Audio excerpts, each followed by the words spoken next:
لێدوانێکی سەرۆکی حکوومەت سەبارەت بە گۆڕانکاریکردن لە کارەبا و کردنی کارەبا بە سیمکارت زۆرترین قسەی خەڵکی بە دوای خۆی داهێنا. ئێستا ئێمە خەریکی ڕێفۆرمێکین کە لەم ماوەی زوودە دەستمان پێکردووە بەوەی کە سێکتەری کارەبا هەمووی ببێتە سیمکارت وەکو ئەوەی وەکو تەلەفۆنوە لە هەموو شوێنەکانەوە دەکەین تۆ چەند کارەبا مەصرف دەکەی ئەوەندەش بێ پارەکەی بدەی.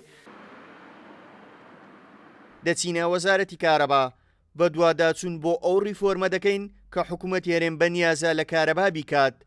دەمانەوێت بزانین ئەو سیمکارتە چۆنە و لەمە و دوابەتی میکانیزمێک و بە چەند کارەبا بە هاوڵاتیان دەدرێت. بریکاری وەزارەتی کارەبا وەڵام دەداتەوە.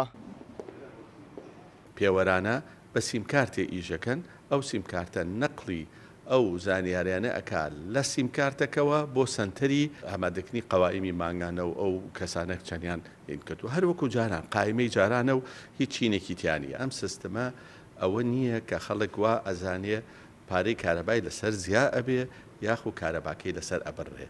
ئەم سیستەمە وا دروست کراوە کە هاوڵاتی بە ئیستیمرار کارەبای هەبێ و هەروەها بە کەمترین تێچوو. ئێستا 1,500,000 هاوبەشی کارەبا لە هەرێمی کوردستان هەیە. حکوومەت دەیەوێت لە ماوەی 12 مانگ تا 18 مانگ گۆڕانکاریەکانی لە کارەبا جێبەجێ بکات. جۆری سیستەمەکە چییە؟ لە هەموو ماڵێکا پێوەەر نامێنێت. پێوەرەکان ئەچێتە سنووقێکی محکەمەوانەیە کە لەسەر عمودەکانە بەسرێ. ئێمە سەرڤەیەکی تەوامان بۆ عمودەکان کردووە. هەر سنووقێک ئەو بە قەبارەی ئەو هاوبەشانەیە کە لەسەر ئەو عمودەیە و لە عمودەکە شەوانەیە کارەبای بۆ ئەچێتە ناو ماڵەکەوانە کە ئەتوانێ کارەبای خۆی ئیستعمال بکە و بەکاربهێنێ بە ئەوەی هیچ کێشەیەکی هەبێ. وەزارەتی کارەبا ئێستا توانای بەرهەمێنانی 2600 مێگاوات کارەبای هەیە لە کاتێکدا داوای خەڵک بۆ بەکارهێنانی کارەبا 5000 مێگاواتە.